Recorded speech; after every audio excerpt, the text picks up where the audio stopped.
ሰላም እንዴት ቆያችሁ? የተወደዳችሁ ተመልካቾቻችን ይህ የኢትዮጵያ ቴሌቪዥን ነው።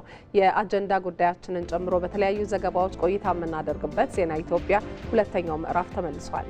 እስከ 8 ሰዓት ድረስ በያላችሁበት ከእናንተ ጋር ቆይታ እናደርጋለን። የዛሬውን ዕለተ ማክሰኞ ዜና ኢትዮጵያ እየመራን መታሰቢያ ደረጃና ማህሌት ታደለ ከእናንተ ጋር ነን። የሰዓቱን አበይት ጉዳዮቻችንን አስቀድመን እንጠቁማችሁ።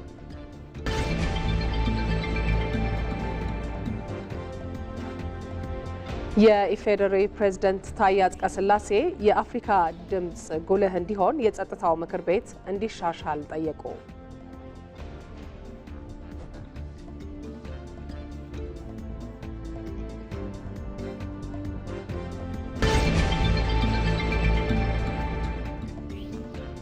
ኢትዮጵያና ሲንጋፖር በተለያዩ መስኮች ትብብራቸውን ለማጠናከር ተስማሙ።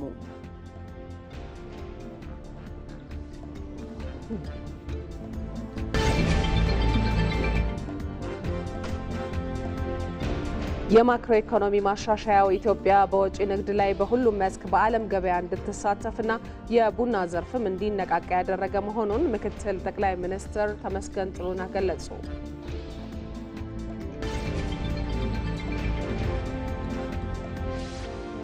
ኢትዮጵያ የጀመረችው የቴክኖሎጂ አብዮት አቅም ላላቸው የተባሉ ሀገራት ብቻ በበላይነት ይዘውት የነበረውን የቴክኖሎጂ ዘርፍ ያካተተ መሆኑ ተገለጸ።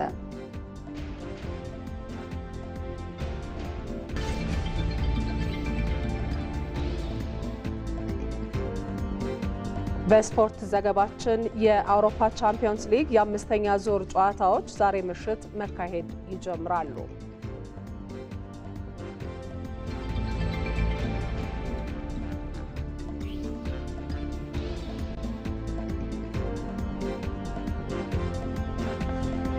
እነዚህንና ሌሎች ጉዳዮችን አካተን በዜና ኢትዮጵያ ከእናንተ ጋር ቆይታ እናደርጋለን። የተለያዩ ሁነቶችን እየተከታተሉ የሚገኙ ባልደረቦቻችን በቆይታችን ይቀላቀሉናል። እንዲሁም ደግሞ በመረጥነው የአጀንዳ ጉዳይ ላይ ተጨማሪ ሀሳብ የሚያጋሩን እንግዳም ጋብዘንላችኋል።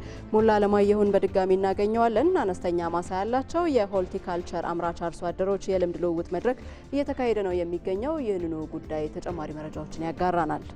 አልጋነሽ ተካም እንዲሁ ባልደረባችን በቀጥታ መስመራችን ላይ ትገኛለች። አምስተኛው የአፍሪካ የአቪዬሽን ጠቅላላ ጉባኤ እዚህ አዲስ አበባ ላይ መካሄዱ ጀምሯል። ጉባኤው ምን ይጠበቅበታል፣ ዛሬስ ምን ጉዳዮች ተነሱበት የሚለውን ሀሳብ ቆየት ብላ ታጋራናለች። በሌላ መልኩ ቀደም ሲል እንደጠቆምናችሁ ዛሬ አጀንዳ የምናደርገው የኢትዮጵያን የቴክኖሎጂ አብዮት የተመለከተ ነው የሚሆነው። ለዚህ ደግሞ ተጨማሪ መረጃ እንዲሰጡን የደቡባዊ ትብብር ድርጅት የቴክኖሎጂና ኢኖቬሽን ዘርፍ ኃላፊ የሆኑትን ዶክተር ሹመቴ ግዛውን እዚህ ስቱዲዮ እናገኛቸዋለን። ተጨማሪ ሀሳቦችንም ወደ በኋላ ላይ እንጋራለን። ከዜና ኢትዮጵያ ጋር አብራችሁን ሆኖ ተመልካቾቻችን ወደ ቀዳሚው አጭር ዘገባችን እናልፋለን። ጠቅላይ ሚኒስትር አብይ አህመድ ዛሬ ጠዋት ከዩናይትድ ስቴትስ የአፍሪካ እዝ አዛዥ ጀነራል ዳግቪን አርኤም ኤንደርሰን ጋር በቀጠናዊ ጸጥታ ላይ የበለጠ ትብብር ለማድረግ በሚቻልባቸው ጉዳዮች ላይ ውይይት ማድረጋቸውን በማህበራዊ ትስስር ገጻቸው ላይ አስፍረዋል።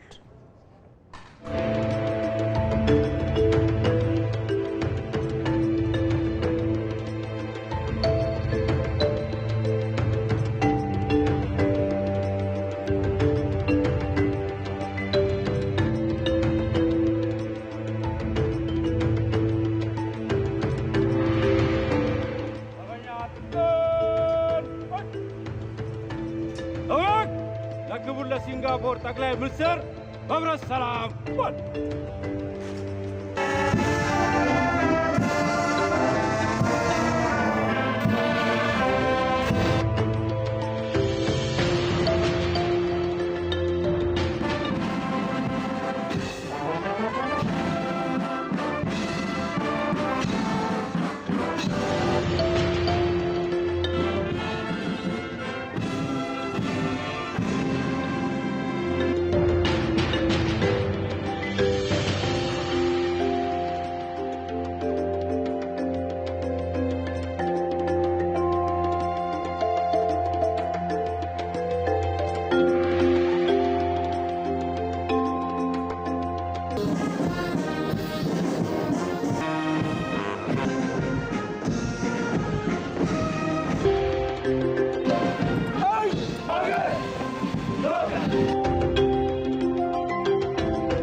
ዜና ኢትዮጵያን እየተከታተላችሁ ትገኛላችሁ። ቀደም ሲል ጠቅላይ ሚኒስትር አብይ አህመድ ከሲንጋፖሩ ጠቅላይ ሚኒስትር ሎረንስ ወንግ ጋር የነበራቸውን ቆይታ ነበረ በተንቀሳቃሽ ምስል ያጋራናችሁ። ዘገባዎቻችን አሁንም ይቀጥላሉ።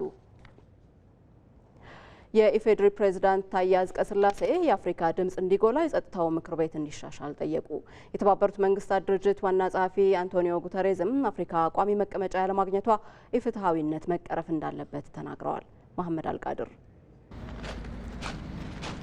በአንጎላ ሉዋንዳ እየተካሄደ ባለው 7ኛው የአፍሪካና አውሮፓ ህብረት ጉባኤ ላይ የኢፌዴሪ ፕሬዝዳንት ታዬ አጽቀሥላሴ የአፍሪካ ድምጽ ጉልህ ሆኖ እንዲሰማ የዓለም የፖለቲካና የፋይናንስ ኢፍትሐዊ መዋቅር እንዲያበቃ ጠንካራ ጥሪን አቅርበዋል።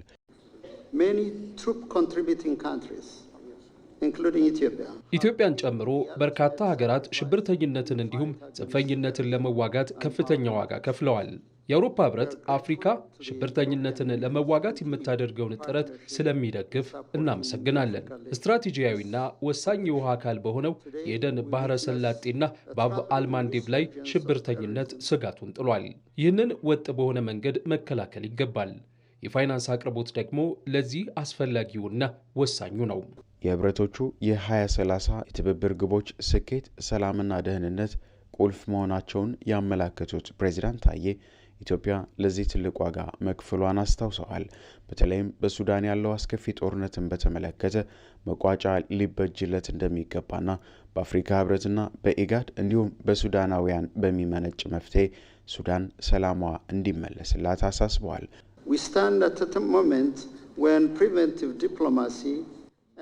በዚህ ወቅት ችግሮችን አስቀድሞ ለመፍታት የሚያስችል የዲፕሎማሲያዊ አካሄድ ከመቼውም ጊዜ በላይ ያስፈልጋል። አፍሪካ በዚህ ረገድ አስደናቂ የሆነ የጸጥታና የደህንነት መዋቅር አስቀምጣለች። የቅድመ ጥንቃቄ ስራ፣ አስቀድሞ ችግሮችን መለየትና መፍታት፣ በውጫዊ አባባሽ ምክንያቶች ህገ መንግስታዊ ግልበጣዎችን አጥብቃ ትቃወማለች። ነገር ግን በአፍሪካ ግጭቶች አልቀሩም። ፈጣን የሆነ ጣልቃ ገብነት ችግሮችን ለመፍታት አጋዥ ነው። በሱዳን ያለውን አስከፊ ሁኔታ ለመቅረፍ ኢትዮጵያ ከአፍሪካ ህብረትና ኢጋድ ጋር እየሰራች ነው። የተጠናከረ እገዛም ለሱዳን ያስፈልጋታል። ይህንን አጋጣሚ ተጠቅሜ የአውሮፓ ህብረትን የአፍሪካ ጸጥታና ደህንነት የተጠናከረና ሙሉ በሙሉ ተግባራዊ እንዲሆን እንዲያግዝ ጠይቃለሁ። ፕሬዚዳንት ታዬ የአፍሪካ ድምጽ የሚጎላበት የጸጥታው ምክር ቤት ማሻሻያ ያለማመንታት እንዲካሄድም ጠይቀዋል። የተባበሩት መንግስታት ድርጅት ዋና ጸሐፊ አንቶኒዮ ጉቴሬስ አፍሪካ በጸጥታው ምክር ቤት ቋሚ መቀመጫ ያለማግኘቷ የፍትሐዊነትን በማውገዝ ይህንን ለመቀልበስ ጊዜው መድረሱን አረጋግጠዋል።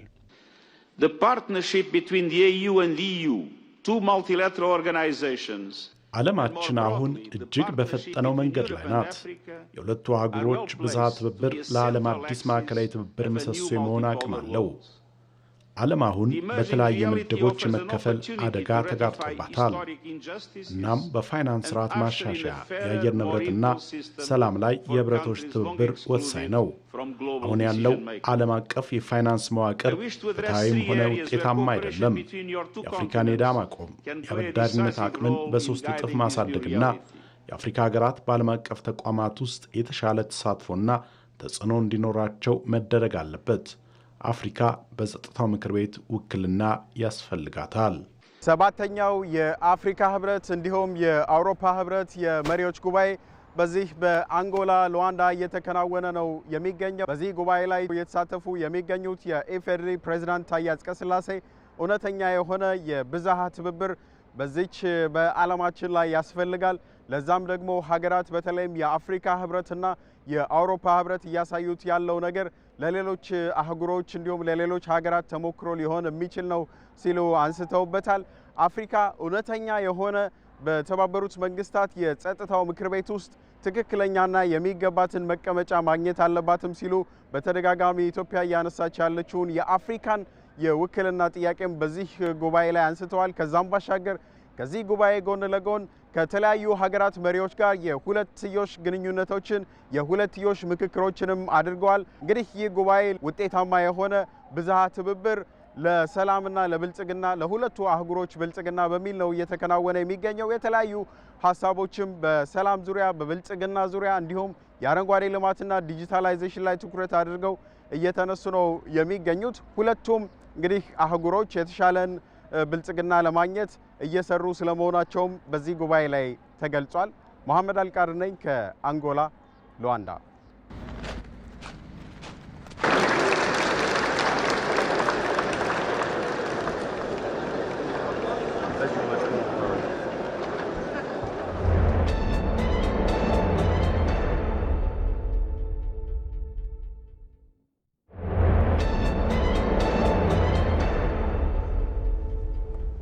ተመልካቾች ዜና ኢትዮጵያን እየተከታተላችሁ ትገኛላችሁ። አሁን ደግሞ ቀደም ሲል በመግቢያችን ላይ ወደ አስተዋወቅናችሁ የአጀንዳ ጉዳያችን ነው የምናልፈው። ኢትዮጵያ የጀመረችው የቴክኖሎጂ አብዮት አቅም አላቸው የተባሉ ሀገራት ብቻ በበላይነት ይዘውት የነበረውን የቴክኖሎጂ ዘርፍ ነው። ትናንት አትችልም የተባለችው ኢትዮጵያ ትርክቷን ቀይራ አቅም አለኝ ወደሚል የመሪነት ቦታ መጥታለች። ፍሬት ረታ ይህንን ጉዳይ በተመለከተ ያሰናዳችው ዘገባ አለ። እሱን ተከታትለን እንመለሳለን። በመፍጠር ታሪካዊ ማህደር ውስጥ በኢትዮጵያ ለብዙ ዓመታት ከፍ ብሎ የሚደመጥ ጎልቶ የሚነበብ አንድ ነገር ነበር። መርፌ እንኳን የማታመርት ሀገር የሚል አሉታዊ ትርክት። ይህ አገላለጽ የበርካታ ትውልድን አቅም የገደበ ወኔን የሰለበ ተስፋን ያደበዘዘ እድገት ጎታች ትርክት ነበር። ትርክቱ በርካታ የወጣት ቁጥር ያላት ኢትዮጵያን በፈጠራ ሳይሆን በድህነትና ኋላ ቀርነት መነጽር በዓለም መድረክ እንድትታይ ሲያደርጋት ቆይቷል። ያን የጨለማ ምዕራፍ የዛሬው ትውልድ ሰምቶ የሚያልፈው አምኖ የሚኖረው ትርክት እንዲሆን አልፈቀደም። እናም አዲስ መርህ ይዞ አዲስ ታሪክ ለመጻፍ ይህን እሳቤ አንግቦ ከእልፍኙ ተገኘ። መፍጠር መፍጠንና መዝለል። የደለበ እውቀት ያላት ኢትዮጵያ ለማስተማር እንጂ ከሌሎች ለመማር የምትጓጓ መሆን የለባትም። ከውስጥ ወደ ውጭ ማየት አለብን። ከውጭስ መማር አለብን። ያለፉን፣ የቀደሙን፣ የሰለጠኑ፣ የፈጠሩ ሀገራት አሉ። መማር አለብን። መቅዳት የለብንም። መማር ነው ያለብን። ከነሱ ስንማር የኛን መርምረን አሰናስለን ግልጥ ያለ ሐሳብ መያዝ ስንችል የአቅምና የአቋም ድማሮን ስንፈጥር ኢትዮጵያ ውስጥ የአቅምና የአቋም ድማሮ ከፈጠርን ተአምር መስራት እንችላለን። በጋራ መቆም ብንችል መፍጠር እንችላለን፣ መፍጠር እንችላለን። በአስፈላጊ ቦታ ደግሞ መዝለል እንችላለን። ኢትዮጵያ ያማተረችው የድፍረት ጉዞ ማሳያዎቹ የዓለምን መመዘኛ ቀይረዋል። አቅም አላቸው የተባሉ ሀገራት ብቻ በበላይነት ይዘውት የነበረውን የቴክኖሎጂ ቁልፍ ዛሬ ኢትዮጵያ ለመክፈት እየጣረች ነው። የራሷን ሳተላይት ወደ ህዋ ስትልክ የትውልድን የጠፈር ህልም አበርትታለች። ድሮን ቴክኖሎጂን በሀገር ውስጥ ስትገጣጥም የአቅሟን ድንበር አስፍታለች። ከዚህም በላይ የአርቲፊሻል ኢንተለጀንስ ልማትን እንደ ስትራቴጂያዊ የሀገር ልማት ምሰሶ መያዟ ኢትዮጵያ ዛሬ ላይ የአፍሪካ ቴክኖሎጂ ማዕከል የመሆን አቅም እንዳላት በተግባር እያሳየች ነው። ኢትዮጵያ ውስጥ ሲመረቱ ያየናቸው ድሮኖች ከጥቂት ዓመታት በፊት ለኢትዮጵያውያን ብቻ ሳይሆን ጉዳዩ ላይ የሚመለከታቸው አካላትም ጭምር የሚጠበቁ ጉዳዮች አልነበሩም። ዛሬ በዚህ ልክ ስማርት ሴንሰር ያላቸው በኤአይ ታገዙ ለሪኮኔሰንስ ስራ ለማጥቃት የሚውሉ ሱሳይድ ድሮንን ጨምሮ በኢትዮጵያ ውስጥ በዚህ ልክ ተመርቶ ማየት ለእንደኛ አይነት ህልመኛ ግለሰቦች በጣም አስደማሚ ውጤት ነው። ከሁሉም የቴክኖሎጂ የልማት እርምጃዎች ከፍ ብሎ የዓለምን ቀልብ የሳበው የኒኩለር ኃይል ለሰላማዊ አገልግሎት ለማዋል የያዘችው ግዙፍ እቅድ ነው። September 2025, Prime Minister Abiy Ahmed stands before thousands and dropped this bombshell. ይህ ውሳኔ የሀገሪቱን የልማት ፍልስፍና መዝለል የሚለውን በጥልቅ ያረጋግጣል። ኢትዮጵያ የዘገየውንና ያልተረጋጋውን የኃይል ምንጭ ጎዳና በመተው ቀጥታ ወደ ዓለም አቀፍ ደረጃ የተረጋጋ አስተማማኝና ዘመናዊ የኃይል ምንጭ እየዘለለች ነው። እንደዚህ አይነት አስተማማኝ የኃይል ምንጭ መኖር ኢንዱስትሪዎች በተለይ ኢነርጂ በብዛት የሚፈልጉ የማይኒንግ የሜታል ኢንዱስትሪዎች በስፋት ወደ ሀገር ውስጥ እንዲገቡ እድል ይሰጣል።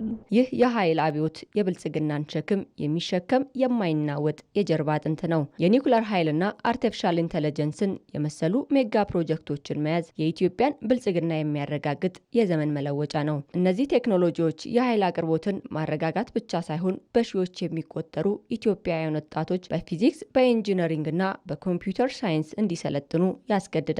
ይህ ትውልድ በላቀ እውቀት ሲታጠቅ የእውቀት ኢኮኖሚ ይፈጠራል። የሀገሪቱ የፈጠራ አቅም ይጎለብታል። እያንዳንዱ የሰለጠነ ወጣት ለሀገሩ የብልጽግና መብራት የሚያበራ ብርሃን ይሆናል። ዛሬ ኢትዮጵያ ትርክቷን ቀይራለች። አንችልም ከሚለው ተናጋሪነት ወጥታ አቅም አለኝ ወደሚለው የመሪነት ቦታ መጥታለች። የኒውክሌር ኃይልን የመሰሉ ታላላቅ ፕሮጀክቶችን በድፍረት መያዝ ሀገሪቱ የወደፊቱን ዕጣ ፈንታዋን በራሷ እጅ የመወሰንና ለቀጣይ ትውልድ የተረጋጋ ኃይልና ብሩህ ተስፋን የሰነቀ መሆኑን ያመላክታል። ከዚህም ባለፈ የአፍሪካ እድገት አቅጣጫ ጠቋሚ የመሆን ኃይል ያላት መሆኑንም ያስመሰክራል። ይህንኑ ጉዳይ ይዘን እንቆያለን። ተመልካቾች ተጨማሪ ማብራሪያ ለመጠየቅ እዚህ ስቱዲዮአችን እንግዳ ጋብዘናል። እንግዳችን የደቡባዊ ትብብር ድርጅት የቴክኖሎጂና ኢኖቬሽን ዘርፍ ኃላፊ ዶክተር ሹመቴ ግዛው ናቸው። ከእሳቸው ጋር ቆይታ እናደርጋለን። ዶክተር ስለ ጊዜው እጅግ አድርገን እናመሰግናለን። እኔም አመሰግናለሁ። መልካም። ዓለም የደረሰበትን የቴክኖሎጂ ደረጃ ኢትዮጵያ ታሳቢ ባደረገ መልኩ የተለያዩ እንቅስቃሴዎችን እያደረገች ነው። በተለይ ደግሞ አይሞከሩም የተባሉ አዳዲስ ሙከራዎችን እያየን እንገኛለን። እንደ ሀገርም ኩራት ናቸው ተብሎ በተደጋጋሚ ይነሳልና እንደው ኢትዮጵያ አሁን ላይ ለቴክኖሎጂው የሰጠችው ትኩረት ለእድገት የምታደርገውን ጉዞ ምን ያህል ያበረታታል? እንግዲህ በተለይ አራተኛው የቴክኖሎጂ አብዮት ከጀመረ በኋላ ዓለም ሀገራትም ሁሉ ጭምር ቴክኖሎጂን እንደ አንድ የልማታቸው ገፊ ኃይል የማይቀርበት መንገድ ብቻ ሳይሆን የማይረፈድበት መንገድ አድርገው እየሰሩበት ይገኛሉ ማለት ነው። እኛ እንግዲህ ያደሩ የቤት ስራዎች ሁሉ አሉ። የመጀመሪያው ቴክኖሎጂ አብዮት በ18ኛው ሴንቸሪ ሲጀምር በሜካናይዜሽን ላይ ያጠነጠነ ነበር ማለት ነው። ዛሬም ሜካናይዜሽን ያስፈልገናል። ከዛ ቀጥሎ የማስ ፕሮዳክሽን ሁለተኛው የቴክኖሎጂ አብዮት የሁለተኛው የኢንዱስትሪ አብዮት ግብአት ወይም ትሩፋት የሆነው የሁለተኛው የቴክኖሎጂ አብዮት እሱም እንደገና ማስ ፕሮዳክሽን ይዞ መጥቷል ማለት ነው። ከዛ ቀጥሎ የሶስተኛው የቴክኖሎጂ አብዮት አውቶሜሽን ነው ይዞ የመጣው። አራተኛው የቴክኖሎጂ አብዮት ደግሞ አሁን እኛም እየገባንበት ያለነው ቅድም ሲገለጽ እንደነበረው አይደፈርም የተባሉ የሮቦታይዜሽን በሮቦትና ሌሎች ቀድመው የነበሩ ያልሰራናቸውን የቤት ስራዎቻችንን አብረን እየሰራን በፍጥነት እንድንሄድ ሊያደርገን በሚችል ደረጃ ላይ ነው ያለነው ማለት ነው። ቅድም ጠቅላይ ሚኒስትር ዶክተር አብይ ሲገልጹት እንደነበረው የመስፈንጠር እና የመዝለል ሊፕ ፍሮጊንግ የሚባለው አይነት ደረጃ ላይ ነው ያለነው ማለት ነው። እና ባለፉት በተለይ 5 ዓመታት ተቋማትን ከመገንባት ቴክኖሎጂዎችን ከማላመድ እሴት ከመጨመር ከመፍጠር በተለይም ደግሞ ትልልቅ የሚባሉትን ቴክኖሎጂዎችና ሌሎች ሀገራት ጭምር የማይደፍሯቸውን ቴክኖሎጂዎች በመድፈር በቅርብም የኒውክሌር ቴክኖሎጂን ሁሉ ጭምር እንደ አንድ የልማት ግብአት አድርጎ በመያዝ ትልቅ የሆነ የመስፈንጠር ስራና የመስፈንጠር ዝግጅት እያደረግን ነው ያለነው ማለት ነው። ስለዚህ ለመፍጠር እንደገና ደግሞ ለብዛት ለመዝለል ለማስ ፕሮዳክሽን ጭምር የቴክኖሎጂ ግብአቶችን እየተጠቀምን ያለ ነው። የቴክኖሎጂ አብዮት ላይ ነው የምንገኘው። በተለይ ባለፉት 5 ዓመታት የቴክኖሎጂ አብዮት የኢትዮጵያ የቴክኖሎጂ አብዮት ጅማሬ ማለት እንችላለን ማለት ነው። ዶክተር እንመለሳለን ወደ እርስዎ። ኢትዮጵያ የተለያዩ አገልግሎቶችን ጭምር በቴክኖሎጂ በመደገፍ ስራዎችን እየሰራች ነው የምትገኘው። ከዚሁ ጋር የተገናኘ አንድ ዘገባ አለ፣ እሱን ተከታትለን እንመለሳለን። ቀላልና ቀልጣፋ አገልግሎትን ተደራሽ ለማድረግ አገልግሎትን በቴክኖሎጂ መደገፍ አስፈላጊ እንደሆነ ይታመናል። እንደ ሀገር እየተወሰዱ ካሉ ሪፎርሞች መካከልም የአገልግሎት አሰጣጡን ማዘመን አንደኛው ነው። ብሩክታይት ተገኝ የህዝብ ትራንስፖርትን ለማዘመን እየተሰራ ያለን ስራ ተከታትላ ተመልክታለች። ለእኛ ደግሞ እንደሚከተለው ታስቀኛለች።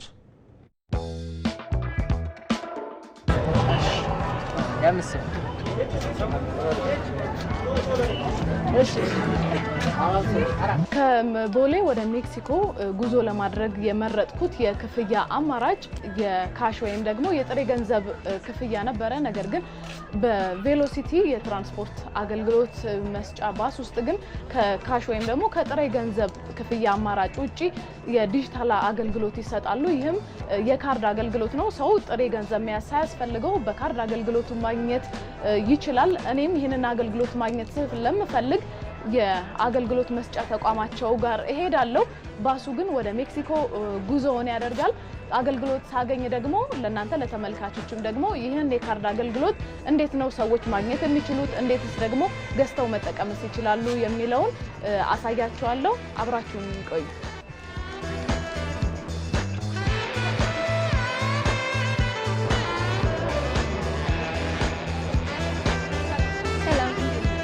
የካርድ አገልግሎት ማግኘት ፈልጋለሁ እና ግን ምንድነው ማሟላት የሚጠበቀው? ኦኬ ካርድ ለማውጣት ፋይዳ መታወቂያ ያስፈልግሻል። ስለዚህ ፋይዳ ልንገርሽ፣ ያ ፋን ነምበሯ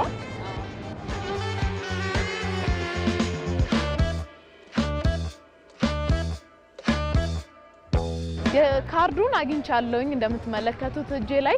ይሄ ካርድ ግን የዜጎችን ወይም ደግሞ የትራንስፖርት አገልግሎት ተጠቃሚዎችን ደግሞ የዕለት ተዕለት እንቅስቃሴ በምን መልኩ ነው የሚያቀለው የሚለውን ደግሞ ከባለሙያ ጋር ቆይታ አደርጋለሁ። ቬሎሲቲ እያስተዋወቀ ያለው የካርድ አገልግሎት ጠቅለል ባለ ሁኔታ ምን አይነት አገልግሎት ነው የሚሰጠው? አሁን በመጀመሪያው ይዞት የመጣው በፖዝ ማሽን የሚሰራ ትኬትን የሚቆርጥ ሲስተማቲካል የሆነ በቴክኖሎጂ የታገዘ ነው። ሁለተኛው ደግሞ ይሄ የካርድ አገልግሎት ነው። ካርድም ዲጂታላይዝድ ሆኖ ቫሊዴተር የሚባል ማሽን አለ። እሱ ጋር በማስነካት ብቻ ቀሪ ሂሳብን አይቶ አገልግሎትን ማግኘት ይቻላል።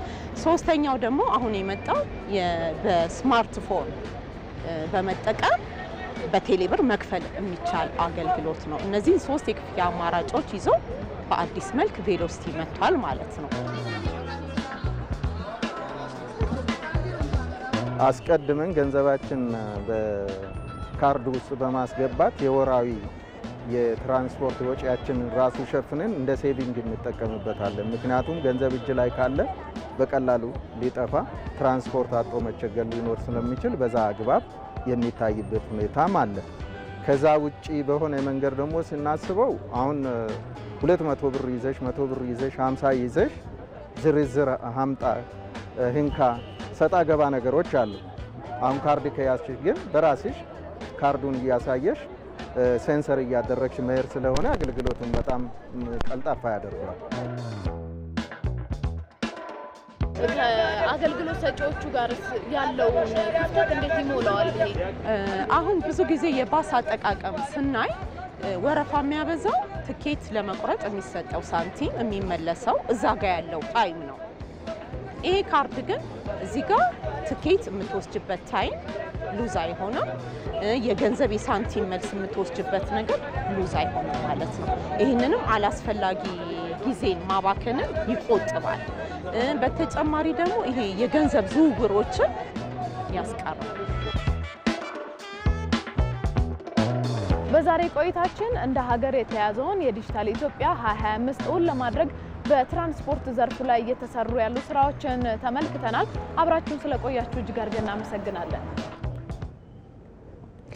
አሁንም እንቀጥላለን ተመልካቾቻችን ከእንግዳችን ከዶክተር ሹመቴ ግዛው ጋር ይህንኑ ጉዳይ በተመለከተ ቆይታ እናደርጋለን። ዶክተር በነገራችን ላይ ለመጀመሪያ ጊዜ ነው ሳይ ትራንስፖርት አገልግሎት መስጫዎች ላይ ያደጉ ሀገራት ላይ የተለመደ ነው። እኛ ሀገር ላይ ግን በካርድ ብዙም የተለመደ አልነበረምና አዲስ ሆኖብኝ ነው የወቅታዊትን ዘገባ ሳየ ነበረው። የቴክኖሎጂ ተደራሽነት አሁን በጣም ለሰው መቅረቡን አንድ ማሳያ አድርገን ማንሳት እንችላለን። ቀደም ሲል ስናነሳቸው የነበሩ ሜጋ ፕሮጀክቶች ነበሩ፣ ትላልቅ በአርቲፊሻል ኢንተለጀንስ በኒኩሌር ኃይል በሌሎችም ዘርፎች እየተሰሩ ያሉ እንደዚህ ደግሞ የህዝቡንም ህይወት ጠጋ ብለው ሊያቀሉ የሚችሉ ቴክኖሎጂዎችንም ነው እየተገበረች የምትገኘው ኢትዮጵያ የሚለውን ለመመልከት ያስቻለን ነውና እርሶም ዘገባውን ሲከታተሉት እንደነበረው የሀገራችንን ጉዞ በተለያየ መንገድ ብልጽግናዋን እድገቷን ለማጠናከር እየተሄደበት ያለውን እንደሚያሳይ እንደተመለከቱ እገምታለሁኝና ዶክተር እንደምንመለከተው ነው ቴክኖሎጂው በየደቂቃው ነው የሚቀያየረው። ኢትዮጵያ ደግሞ ቀደም ሲል ያለፏት ጉዳዮች አሉ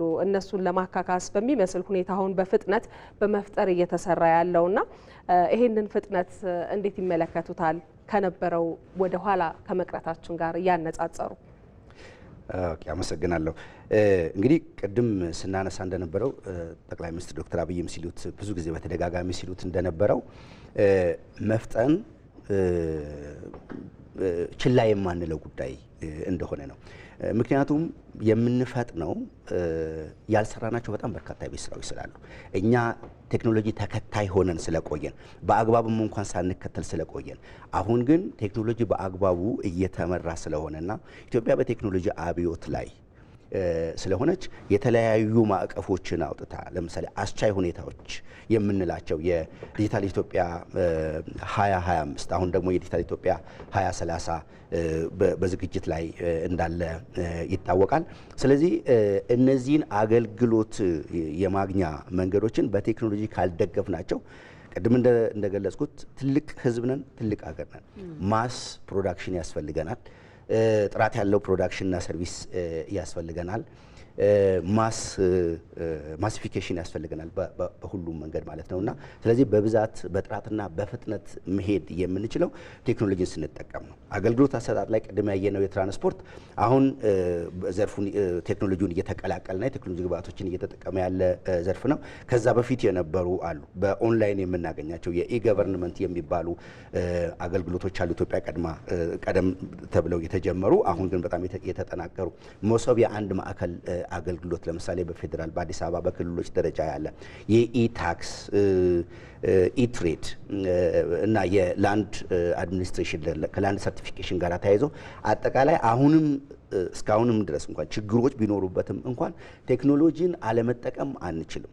ያሉብን እንኳን ችግሮች ቀርፈን አቃለን መሄድ የምንችለው ተጨማሪ ቴክኖሎጂ ስንጠቀምና ብዙ ነገሮችን ከሰው ንክኪ እያራቀን ሰዋዊ የሆኑ ተግዳሮቶችን እየቀረፍን እንድንሄድ የሚያስችለን ያው የቴክኖሎጂ ግብዓቶችን መጠቀም ነው ማለት ነው።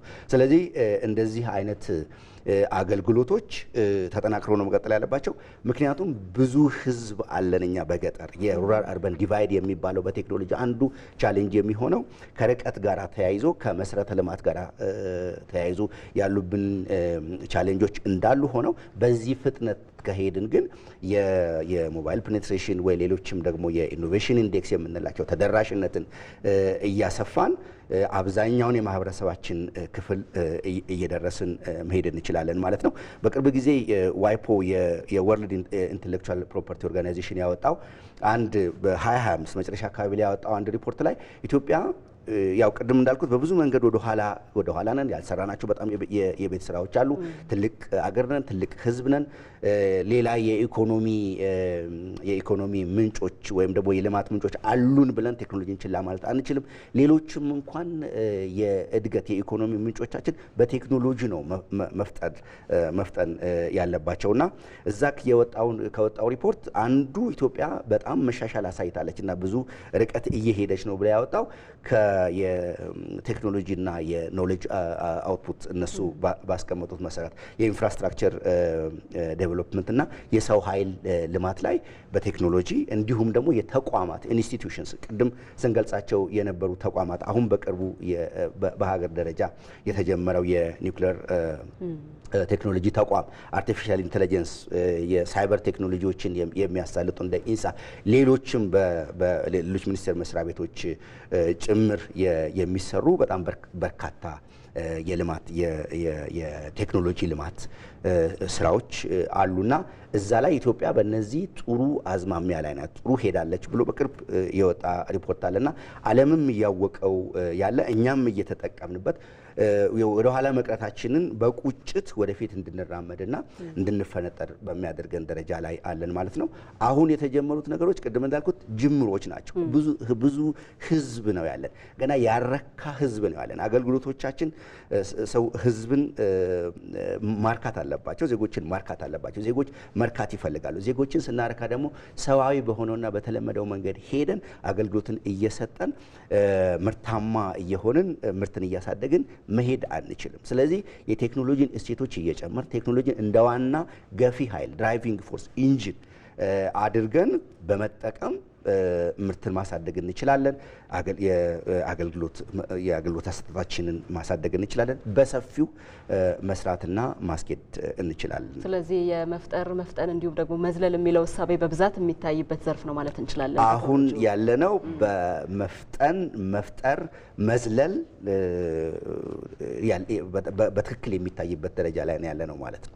መልካም፣ በጣም እናመሰግናለን። የደቡባዊ ትብብር ድርጅት የቴክኖሎጂና ኢኖቬሽን ዘርፍ ኃላፊ ዶክተር ሹመቴ ግዛው መልካም ሀሳቦችን አንስተውልናል። ጥሩ ቀን ይሁንልዎት። አመሰግናለሁ።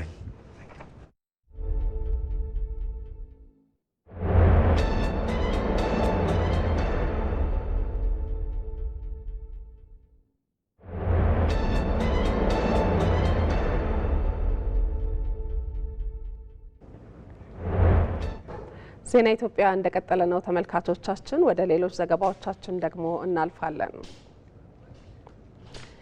ኢትዮጵያና ሲንጋፖር በተለያዩ መስኮች ትብብራቸውን ለማጠናከር ተስማሙ። የሲንጋፖር ጠቅላይ ሚኒስትር ላውረንስ ወንግ በአዲስ አበባ ይፋዊ የስራ ጉብኝት ባደረጉበት ጊዜ ከጠቅላይ ሚኒስትር አብይ አህመድ ጋር የተወያዩ ሲሆን ሁለቱ ሀገራት ያላቸውን ግንኙነት ለማጠናከር ከስምምነት ላይ ደርሰዋል። ወንደሰን አፈወርቅ የሲንጋፖሩ ጠቅላይ ሚኒስትር ላውረንስ ወንግ አዲስ አበባ ሲደርሱ የጉብኝታቸው በሁለቱ ሀገራት መካከል ያለውን ግንኙነት ከማጠናከር ባሻገር የተለየ ትርጉም የሚሰጠው ስለመሆኑ የዘርፉ ተንታኞች ተናግረዋል። የአድዋ ሙዚየምን ጨምሮ በአዲስ አበባ ተዘዋውረው ጉብኝት ያደረጉት ጠቅላይ ሚኒስትሩ በኢትዮጵያና ሲንጋፖር መካከል ያለውን ግንኙነት ማሳደግ የሚያስችሉ ውይይቶችንም አድርገዋል። ሁለቱ ሀገራት በተለያዩ መስኮችም በጋራ መስራት የሚያስችላቸውን የመግባቢያ ስምምነቶችም ተፈራርመዋል። ጠቅላይ ሚኒስትር አብይ አህመድና የሲንጋፖሩ ጠቅላይ ሚኒስትር ላውረንስ ወንግ በጋራ በሰጡት መግለጫ ወቅት ጠቅላይ ሚኒስትር አብይ አህመድ እንዳሉት በንግድና ኢንቨስትመንት ዘርፍ ሁለቱ ሀገራት ያላቸውን ትስስር ለማጠናከር ተስማምተዋል።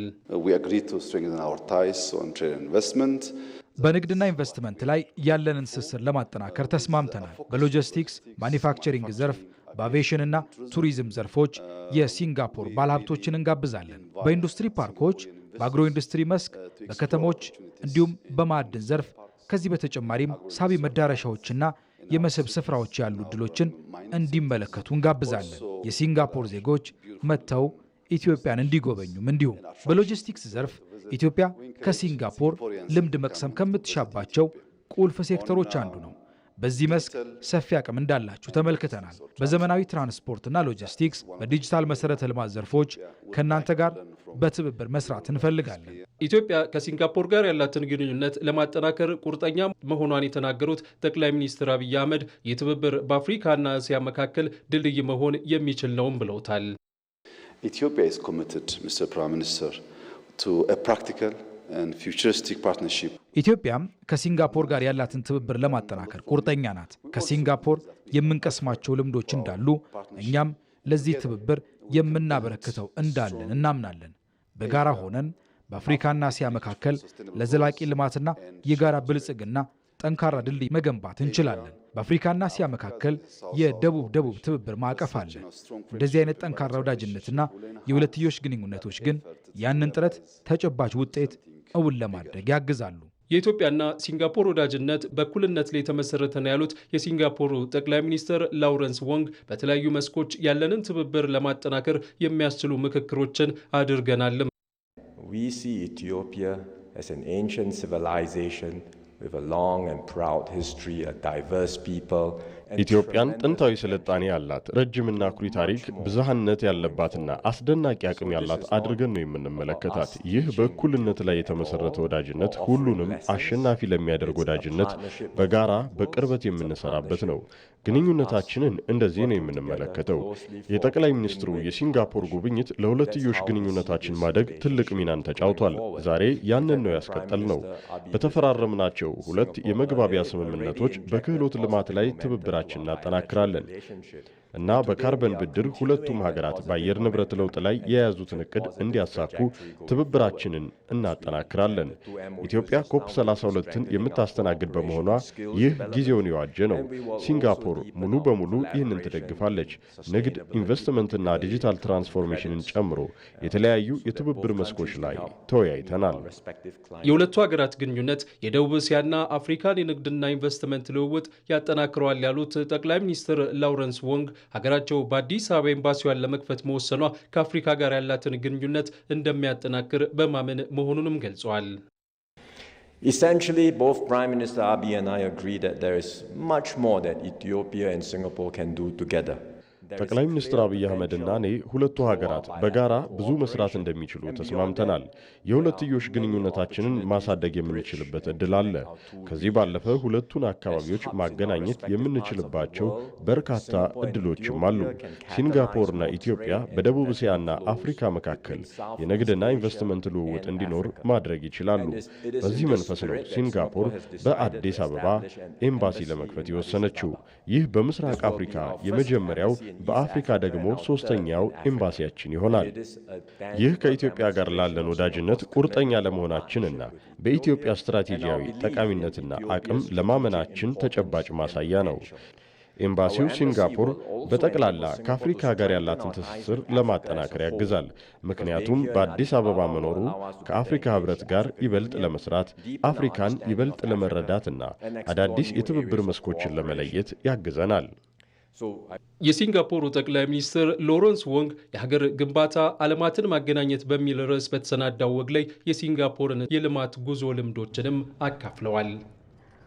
ከኢትዮጵያ ቴሌቪዥን በቀጥታ ስርጭት ዜና ኢትዮጵያን እየተከታተላችሁ ትገኛላችሁ። በቀጥታ መስመር ላይ ከሚገኙ ባልደረቦቻችን ተጨማሪ መረጃዎችን ወደምንጠይቅባቸው ዘገባዎቻችን ደግሞ እናልፋለን። የማክሮ ኢኮኖሚ ማሻሻያው ኢትዮጵያ በውጭ ንግድ ላይ በሁሉም መስክ በዓለም ገበያ እንድትሳተፍና የቡና ዘርፍ እንዲነቃቃ ያደረገ መሆኑን ምክትል ጠቅላይ ሚኒስትር ተመስገን ጥሩነህ ተናገሩ። ባለፈው ዓመት ኢትዮጵያ ለመጀመሪያ ጊዜ 470 ሺህ ቶን የቡና ምርት ለውጭ ገበያ አቅርባ 2.65 ቢሊዮን ዶላር የውጭ ምንዛሪ ማግኘት መቻሏንም አንስተዋል። የኢትዮጵያ ቡናና ሻይ ባለስልጣን ሀገር አቀፍ የቡና ኤግዚቢሽንና የእውቅና መርሃ ግብር በሳይንስ ሙዚየም በመካሄድም ላይ ይገኛል። ይህንኑ ሁነት የተከታተለ የሚገኘው ባልደረባችን አቤል ሙልጌታ ተጨማሪ መረጃዎችን ሊያጋራን በቀጥታ መስመራችን ላይ ተገኝቷል። አቤል እንዴት ውለሃል? አንተ በተገኘህበት መድረክ ላይ በስኬት የተነሳው የቡና ምርት የውጭ ምንዛሪ ግኝት እንዴት የመጣ ነው በሚለው ላይ የተነሳውን ሀሳብ አጋራን። በቀጣይስ ምን ታስቧል እንደ ሀገር? አመሰግናለሁ። ጤና ይስጥልኝ። እንግዲህ ቀደም ብለሽ እንዳነሳሽው ኢትዮጵያ ቡና መገኛ ሀገር ናት።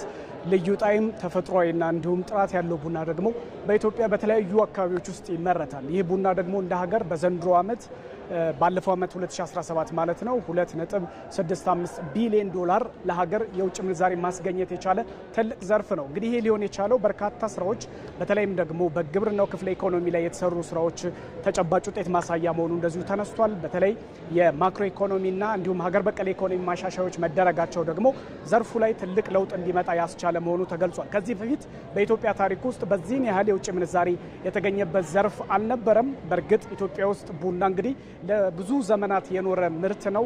በተለይም ዘርፉ ላይ ያሉትንም አቅም አሟጦ ከመጠቀም አንጻር የነበሩ ውስንነቶች ከዘርፉ የሚገባውን ያህል ገቢ ማግኘት ሳይቻል የቆየበት እንደሆነ ተነስቷል። ነገር ግን ከቅርብ ዓመታት ወደዚህ በዘርፉ እየተሰሩ ያሉ ስራዎች ደግሞ ተጨባጭ ውጤቶች እንዲመጡ አስችሏል ተብሏል። በተለይም ባለፉት 7 ዓመታት ውስጥ ወደ 9 ቢሊዮን የሚገመት የቡና ችግኝ መተከሉና ከዛም አልፎ ደግሞ ወደ 700 ሺህ ሄክታር የሚሆን መሬት ላይ የቡና ጉንደላ ወይም ደግሞ ቡናዎችን በአዲስ መልክ በማደስ ምርቱ የበለጠ እንዲያድግ በማድረግ ለውጭ ገበያን በጥራት በማቅረብ ይህንን ማግኘት የቻለበት እንደሆነ ተነስቷል ማለት ነው። እንግዲህ ከዛም ባለፈ የበለጠ ምርትና ምርታማነትን ለማሳደግ የሚሰሩ የግብዓት አቅርቦቶች እና ሌሎች የመንግስት ድጋፎችም እንደዚሁ ተጠናክሮ መቀጠላቸው ለዘርፉ ትልቅ አስተዋጽኦ እንዳለው እንግዲህ በዚህ መድረክ ላይ የተገኙት ምክትል ጠቅላይ ሚኒስትር አቶ ተመስገን ጥሩነህ እንደዚሁ ገልጸዋል ማለት ነው። እንግዲህ በዘርፉ ውስጥ የሚገኘውን የቡናው ቤተሰብ ደግሞ በኤክስፖርት ምርቶችን በማቅረብና በጥራትም ወደ ውጭ በመላክ ለሚያደርጉት አስተዋጽኦ ለተገኘውም የውጭ ምንዛሪ ደግሞ የእውቅና መርሃ ግብርም እንደዚሁ ተደርጓል ማለት ነው። ዘርፉ ላይ አሁንም ተጨባጭ የሆነ ትብብር የሚያስፈልግበትና አሁንም ያለውን እንደ ሀገር ያለውን አቅም የመጠቀም ስራ በቀጣይ መሰራት እንዳለበት ተገልጿል ማለት ነው። እንግዲህ በዘንድሮ 2018 በጀት ዓመት ደግሞ እንደዚሁ ኢትዮጵያ ወደ 600 ሺህ ቶን ቡና ወደ ውጭ በመላክ 3 ቢሊዮን የውጭ ምንዛሬ በዶላር ማግኘትም እንደዚሁ እቅድ መያዙን ተገልጿል ማለት ነው። እንግዲህ እንደ ሀገር ደግሞ ያለውን አጠቃላይ በሄክታር የቡና ምርትን ሁኔታ ስናይ ደግሞ 9 ኩንታል መድረሱ እንደዚሁ ተገልጿል። ነገር ግን በተለያዩ ቴክኖሎጂዎችን በመታገዝ የሚሰሩ ስራዎች ላይ ደግሞ እስከ 60 ኩንታል ድረስ በሄክታር ማምረት እየተቻለ እንደሆነ እንደዚሁ ተነስቷል። ይህንን ምርትና ምርታማነት የበለጠ በማሳደግ ደግሞ ኢትዮጵያ ከዘርፉ ማግኘት የሚገባትን አሁንም ባለው አቅም ልክ ልክ እንድታገኝ ጥረት እንደሚደረግ እንደዚሁ ተገልጿል። እንግዲህ ከቡና ባሻገር ሌሎች ምርቶችም የሚገኙበት ማምረት የሚቻልበት ሀገር ነው ኢትዮጵያና በተለይም በሻይ ቅመምና በሻይ ምርቶች ላይም የበለጠ ትኩረት አድርጎ መስራት እንደሚገባ ምክትል ጠቅላይ ሚኒስትሩ እንደዚሁ አሳስበዋል ማለት ነው። እንግዲህ ለዚህ ሁሉ አስተዋጽኦ እንግዲህ የነበራቸውንም ትግል እና ጥረትንም ጭምር በማድነቅ እንደዚሁ የዛሬው እውቅና መርሃ ግብር ተከናውኗል። በአጠቃላይ ላይ መረጃዬን ይመስላል። አቤል፣ ስለ መረጃዎቹ እናመሰግናለን። መልካም ቀን። ሪፖርተሮቻችንን በቀጥታ መስመር ማግኘታችንን እንቀጥላለን። መንግስት ለሆርቲካልቸር ልማት በሰጠው ትኩረት ውጤት እየተገኘ መሆኑን የግብርና ሚኒስቴር ገለጸ። የግብርና ሚኒስቴር ከኔዘርላንዱ ዓለም አቀፍ የልማት አጋር ኤኤስኤንቪ ጋር በመሆን ያዘጋጀው አነስተኛ ማሳ ያላቸው የሆርቲካልቸር አምራች አርሶ አደሮች የልምድ ልውውጥ መድረክ እየተካሄደ ነው። መንግስት ለሆርቲካልቸር ወይም ለአትክልትና ፍራፍሬ ምርቶች ትኩረት ሰጥቶ እየሰራ መሆኑም በዚሁ መድረክ ላይ ተገልጿል። ይህንን ጉዳይ በተመለከተ ተጨማሪ መረጃ የሚሰጠን ሪፖርተራችን ሞላ አለማየሁ ነው። በቀጥታ መስመራችን ላይ ይገኛል። ሞላ፣ እንዴት ቆየ? በድጋሚ ነው የተገናኘ ነው። የሆርቲካልቸር ዘርፍን ለማሳደግ በኢትዮጵያ ምን እየተሰራ ነው? በመድረኩ ላይ የነበሩ አጠቃላይ ሁኔታዎችስ ምን ይመስላሉ? መረጃህን አጋራን።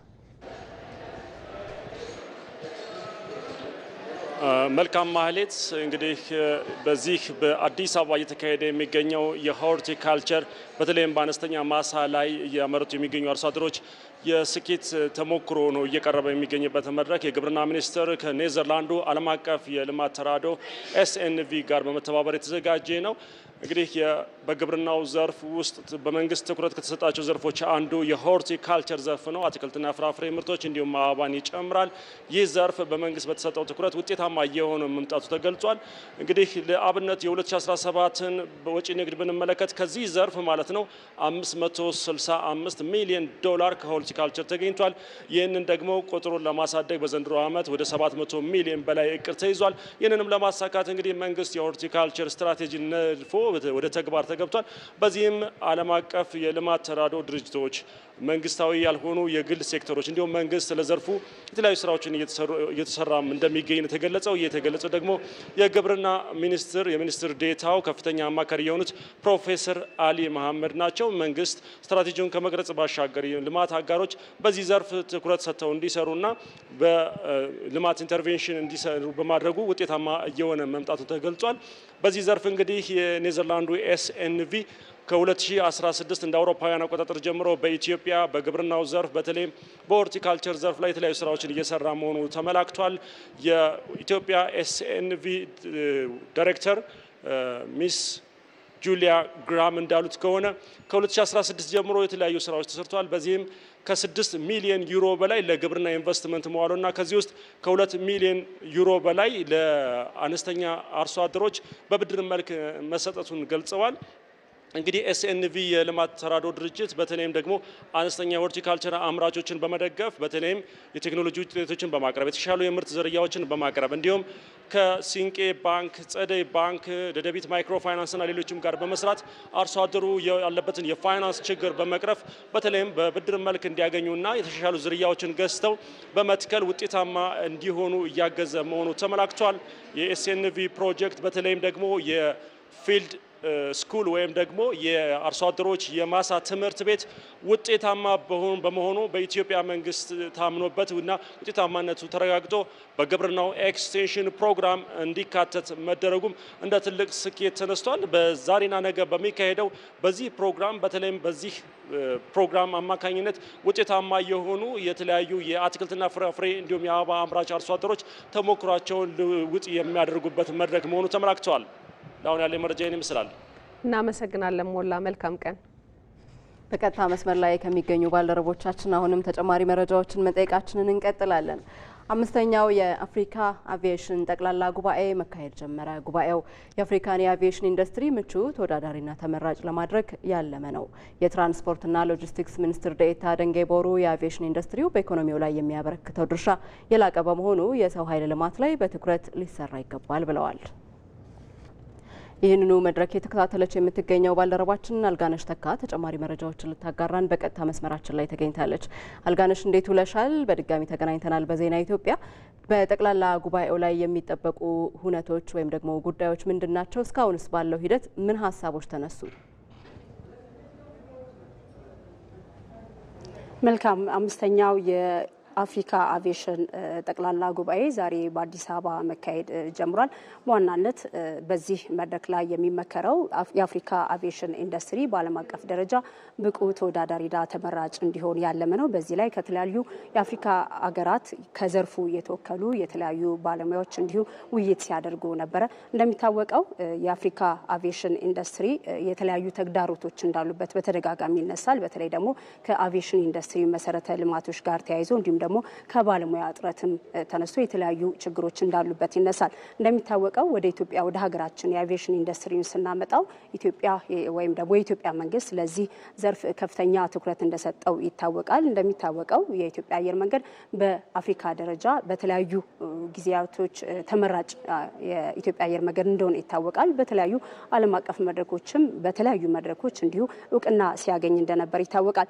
በቅርቡ መንግስት ለዚህ ዘርፍ በሰጠው ትኩረት በ12 ቢሊዮን ዶላር በቢሾፍቱ ዘመናዊና ግዙፍ የሆነ የኤርፖርት ግንባታ ማካሄድ ጀምሯል። ይሄ ደግሞ ኢንዱስትሪውን በከፍተኛ ደረጃ እንደሚያሳድገው ይታወቃል። እንደሚታወቀው ኢትዮጵያ ወደብ አልባ ሀገር እንደሆነች ይታወቃል። ስለዚህ የዚህ የአቪዬሽን ኢንዱስትሪ ኢኮኖሚያን በቀጣይነት የተረጋጋና ቀጣይነት ያለው ኢኮኖሚ ለማድረግ ትልቅ አስተዋጽኦ እንዳለው ይታወቃል። ይሁን እንጂ የአየር ግንባታ ብቻ ወይም ደግሞ ይህንን ዘመናዊ ኤርፖርት ስትገነባ ኢትዮጵያ በዚያው ልክ ደግሞ ተመጣጣኝ የሆነ የሰው ኃይልና የግብአት አቅርቦት ሊኖር ይገባል። በተለይ ደግሞ ከሰው ኃይል ልማት ጋር ተያይዞ የሚነሳው በርካታ ችግሮች አሉ። የፓይለቶቹ ጥረት እንዲሁም ደግሞ የበረራ መስተንግዶ እንዲሁም የአየር ቴክኒሻኖች በተለያየ ዘርፍ ያሉ የአቪዬሽን ባለሙያዎች እጥረት እንዳለ በስፋት በዚህ መድረክ ተነስቷልና ያንን ጎን ለጎን ለማድረግ ግንባታውን ብቻ ማጠናቀቅ ሳይሆን በዚያው ልክ ደግሞ የአቪዬሽን ዘርፍ ባለሙያዎችን በብቃት ማሰልጠንና ማስመረቅ ተገቢ እንደሆነ ተጠቅሷል።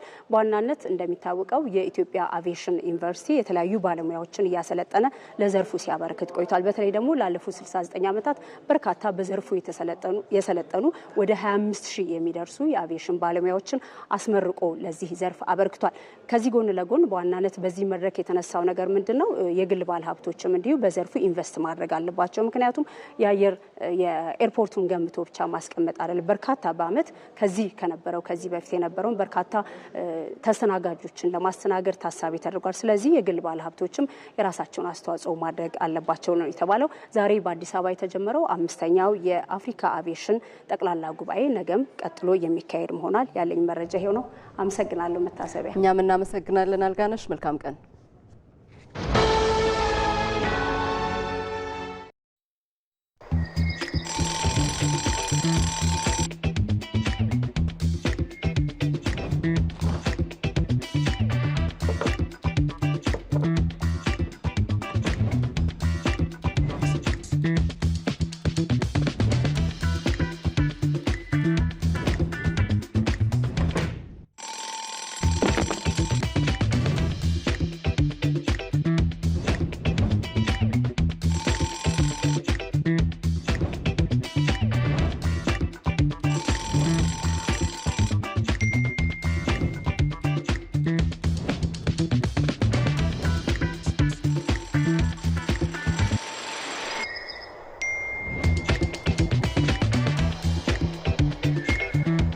የደሞዝ ክፍያ በሲቢኢ ብር ለሚቀበሉ ደንበኞች አሁን ሁሉም ቀሏል። በሲቢኢ ብር ፕላስ በኩል እስከ 4 ወር ደሞዝ ብድር በአንድ ወስደው ያሻዎትን ቀን የደሞዝ ቀን ያድርጉት።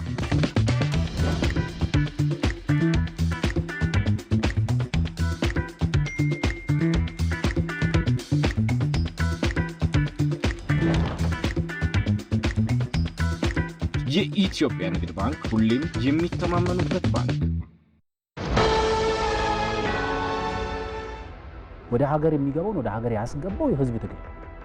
ያ ህዝብ ወደ ሀገር ውስጥ ያስገባቸው ኃይሎች ተመልሶ ያንን ህዝብ ነው ወደ ሰፊው እነዚህ ሰዎች ማንነታቸው ማወቅ ያስፈልጋል። ለምንድን ነው ነፍጥ ይዘው ለምንድን በጠመንጃ መታገል ይፈልጋሉ? ፖለቲካችን ነፍጥ ያነገበ ፖለቲካ ነው ወይ? ጫካው ስትገባ በአራዊት ህግ ነው የምትተዳደረው። ትገደላለህ፣ ትገላለህ፣ ትወድማለህ፣ ታወድማለህ። እዚህ ላይ ዘሎ ወደ ነፍጥ ያስወጣው ነገር ሌላ ምርጫ በሙሉ አልቆ ነው ወይ? አሜሪካ ነገር ልትኖር ትችላለህ፣ አውሮፓ ልትኖር ትችላለህ፣ የሰለጠነው ዓለም ላይ ልትኖር ትችላለህ። የሰለጠነው ዓለም ላይ ኖርክ ማለት ግን ሰለጠንክ ማለት አይደለም። የሀገር ጉዳይ ሮብና አርብ ምሽት 3 ሰዓት ከሩብ በኢትዮጵያ ቴሌቪዥን። ዜና ኢትዮጵያን እየተከታተላችሁ ነው ተመልካቾች። ከኛ ጋር ስለሆናችሁ እናመሰግናለን። ዘገባዎቻችን ይቀጥላሉ። በግብርናው ዘርፍ ላይ በተሰራው ስራ ግብርናው በሀገር ኢኮኖሚ እድገት ላይ ትልቅ ሚና እያበረከተ መሆኑ ተገለጸ። መንግስት ዘርፉ ላይ የሰጠው ትኩረት የማልማት አቅምን በማሳደግ ኢትዮጵያ ከስንዴ ተረጅነት እንድትላቀቅም አስችሏታል። አቤል ሙሉጌታ ይህንን ጉዳይ በተመለከተ ያሰናዳውን እንከታተል። 112 ሚሊዮን ሄክታር መሬት የቆዳ ስፋት ያላት ኢትዮጵያ በዓለም ላይ ከፍተኛ የእርሻ መሬት ካላቸው ሀገራት መካከል አንዷ ናት። በዚህም በመሬት ይዞታዋ ከዓለም 127ኛ ደረጃ ላይም ትገኛለች። ሀገሪቱ ከአጠቃላይ የቆዳ ስፋቷ ውስጥም 74 ሚሊዮን ሄክታሩ ከፍተኛ ድካም ቢጠይቅም እንኳን ለእርሻ ሊሆን እንደሚችልም ይታሰባል። ነገር ግን በቀላሉ ሊለማ የሚችለው የመሬት አቅም ደግሞ 38.5 ሚሊዮን ሄክታር መሬት ሲሆን ከሀገሪቱ ከአጠቃላይ ቆዳ ስፋትም 34 በመቶውንም ይሸፍናል። ነገር ግን ኢትዮጵያ ይህንን ለም መሬት ሙሉ በሙሉ የማልማት አቅም ቢኖራት መስኖና የበልግ ወቅትን ሳይጨምር በመኸር ብቻ ከ1 ቢሊዮን ኩንታል በላይ ምርት ማምረት የሚያስችል እድልም ይዛለች። ለእርሻ ምቹ ከሚያደርጓት የተፈጥሮ ስጦታዎቿ መካከል ትልልቅ ወንዞችና 140 ቢሊዮን ሜትር ኪዩብ በላይ የሐይቅና ሰው ሰራሽ ግድብ ውሃ አላት። ከፍተኛ የከርሰ ምድር የውሃ ባለቤትም ናት ኢትዮጵያ። ታዲያ ሀገሪቱ ይህ ሁሉ የተፈጥሮ ሀብት ቢኖራትም ኢትዮጵያውያን ራሳቸውን ከተረጅነትና ከስንዴ ልመና ማላቀቅ ሳይችሉ እልፍ ዓመታት ተቆጥረዋል። ከለውጡ ወዲህ ባሉ ቅርብ ዓመታት መንግስት ለግብርናው ዘርፍ በሰጠው ትኩረት በተሰሩ ስራዎችም ተጨባጭ ለውጥና ምርታዎችም ተመዝግበዋል። ስንዴን በእርዳታና በግዢ ወደ ሀገር ውስጥ ከማስገባት ይልቅ ለውጭ ገበያ እስከ ማቅረብ የደረሰ ቁርጠኝነት መንግስትም አሳይቷል። ይህም እውን መሆን የቻለው ስንዴን በመስኖ በበልግና በመኸር የስንዴ ኢኒሼቲቭ ትግበራ በተሰራውም ስራ ነው። በተለይም ኢትዮጵያ ለስንዴ ግዢ በዓመት ከ1 ቢሊዮን ዶላር በላይ ታወጣ የነበረውንም ታሪክ መቀየር የተቻለበትም ስራ ነው። ጠቅላይ ሚኒስትር አብይ አህመድም በቅርቡ ለሕዝብ ተወካዮች ምክር ቤት አባላት ሲገልጹ ከለውጡ በኋላ በግብርናው ላይ የታየው እድገት ከፍተኛ መሆኑንም ማንሳታቸውም ይታወሳል። ለምሳሌ በ2010 በሪፎርሙ ማግስት ኢትዮጵያ ውስጥ ሩዝ ነበር፣ ፎገራ አካባቢ ይመረታል። ግን እንደ ሀገር የምናመርተው 1.5 ሚሊዮን ኩንታል ነበር። ባለፈው ዓመት 63 ሚሊዮን ኩንታል ነው ያመረት ነው። ስንዴ በለውጡ ማግስት ኢትዮጵያ 47 ሚሊዮን ኩንታል ታመርት ነበር። በየዓመቱ 1 ቢሊዮን ዶላር ገደማ ከውጭ እናስገባለን ብቻ ሳይሆን ክልሎች ልክ እንደ በጀት ስንዴ ኮታ ይጠብቁ ነበር። ባለፈው ዓመት ስንዴ ከ280 ሚሊዮን ኩንታል በላይ አምርተናል። ቡና ከለውጡ ማግስት 4.5 ሚሊዮን ኩንታል ነው ያመረትነው። ባለፈው ዓመት 11.5 ሚሊዮን ኩንታል ቡና አምርተናል። 2.5 ቢሊዮን ዶላር ኤክስፖርት አድርገናል። ለዚህ ስኬት ደግሞ አርሶ አደሩ ትልቅ ድርሻ አለው። በተለይም ዘመናዊ እርሻን ትግበራ እውን በማድረግና ተደራጅቶ በኩታ ገጠም በመስራት ትርፍ አምራች እየሆነም ይገኛል። ኦሚሽኒ ቀመዲ ሮማ ከናቲቲ በሬድ የስንዴ ምርት ጥሩ ነው። በክላስተር ተደራጅተን በግብርና ባለሙያዎች ተደግፈን እየሰራን ነው። ይኸው እንደምትመለከቱት ጥሩ ስንዴ ይዞልናል። ከዚህ በፊት በሄክታር ከ35 እስከ 40 ኩንታል ምርት ነበር የምንጠብቀው። አሁን ደግሞ 65 ኩንታል ድረስ በሄክታር እንገምታለን። ከዚህ በፊት በብተና እንዘራ ነበር። አሁን ደግሞ በኩታ ገጠም ተደራጅተን እየሰራን የተሻለ ምርት እናገኛለን። ልጆቻችንን በጥሩ እያሳደግንና በአግባቡ እያስተማርን እንገኛለን። ኑሯችንም ተሻሽሏል። የሚገርመው በኩታ ገጠም የሚዘራው በተለመደው መንገድ ከሚዘራው በእጅጉ የተሻለ ምርት አለው። አሁን ላይ በሀገሪቱ ካለው ለም መሬት ከግማሽ በላይ መታረስ ጀምሯል። ከለውጥ በፊት የነበረው የሚታረስ መሬት ከ10 እስከ 13 ሚሊዮን ሄክታር ያልበለጠም ነበር። በዘንድሮ የመኸር ወቅት ብቻ በሀገር አቀፍ ደረጃ በተለያዩ ሰብሎች 21 ሚሊዮን ሄክታር የሚጠጋ መሬት ለምቶም ይገኛል። ከዚህም 653 ሚሊዮን ኩንታል ምርትም ይጠበቃል። ከዚህ ከለማው ውስጥ ደግሞ 4.5 ሚሊዮን ሄክታሩ በስንዴ ለማ ሲሆን 3 ሚሊዮን ሄክታር በኩታ ገጠምም ለምቷል። በአጠቃላይ በሀገር አቀፍ ደረጃ 177 ሚሊዮን ኩንታል ስንዴ ምርት ለማምረትም በእቅድም ተይዟል። ዜና ኢትዮጵያን እየተከታተላችሁ ትገኛላችሁ። ወደ ውጭ አጭር ዘገባችን ደግሞ እናልፋለን። አሜሪካ የሩሲያና ዩክሬን ጦርነትን ለመቋጨት ያቀረበችውን የሰላም እቅድ በተመለከተ የሚደረገው ንግግር ላይ ከፍተኛ መሻሻል ስለመታየቱ ተገለጸ። በዚህም የዩክሬኑ ፕሬዝዳንት ቮሎዲሚር ዜሌንስኪ ከሩሲያ ጋር ያለውን ጦርነት ለማቆም ባለ 28 ነጥብ የሰላም እቅድ ላይ የተደረጉ ለውጦችን ስለመቀበላቸው ተነግሯል። የአሜሪካ የውጭ ጉዳይ ሚኒስትሩ ሩቢዮ የዩክሬንና አውሮፓ ተደራዳሪዎች በስዊዘርላንድ ጄኔቫ ካደረጉት ስብሰባ በኋላ በሰጡት ጋዜጣዊ መግለጫ አሁንም መከናወን ያለበት የተወሰነ ስራ አለ ማለታቸውም ነው የተዘገበው። በአሜሪካ የተዘጋጀውና ለሩሲያ ያደላ ተደርጎ የታየው የሰላም ስምምነት እቅድ ሾልኮ ከወጣ በኋላ ዩክሬንና አውሮፓውያን አጋሮቿ ስጋታቸውን ማሰማታቸውን ቢቀጥሉም የሩሲያው ፕሬዝዳንት ቭላዲሚር ፑቲን ደግሞ እቅዱ ለሰላም ስምምነት መሰረት እንደሚሆን አጽንኦት ሰጥተውበታል። የንግግሩ ዋነኛ ዓላማ 28 ነጥቦችን በያዘው የአሜሪካ የሰላም እቅድ ላይ የሚገኙ ክፍተቶችን ለማጥበብ መሞከር እንደሆነ በማስረዳት በንግግሩ የተሳተፉ አካላትም ይህንን ግብ ተጨባጭ በሆነ መልኩ ማሳካታቸውን ነው ያስታወቁት። በመጨረሻም የስፖርት ዜና የአውሮፓ ቻምፒዮንስ ሊግ የአምስተኛ ዙር ጨዋታዎች ዛሬ ምሽት መካሄድ ይጀምራሉ። ቸልሲ ከባርሴሎና፣ ማንቸስተር ሲቲ ከባየር ሊቨርኩሰን እና ማርሴይ ከኒውካስል የሚያደርጓቸው ጨዋታዎችም ትኩረትን ከሚስቡት መካከል ስለመሆናቸው ተገልጿል። እኩለ ቀን 6 ሰዓት ላይ የጀመረው ዜና ኢትዮጵያ በተከታተላችሁት መልኩ ቆይታውን አጠናቋል። አብራችሁን ስለነበራችሁ እናመሰግናለን። መታሰቢያ ደረጀና ማህሌት ታደለ ከዳይሬክተራችን ቃሲም ሸምሱ ከመላው ስቱዲዮና የስርጭት ባለሙያዎች ጋር በመሆን ቆይታ አደረግን። ከኛ ጋር ስለነበራችሁ በድጋሚ እናመሰግናለን። በሰላም ዋሉ።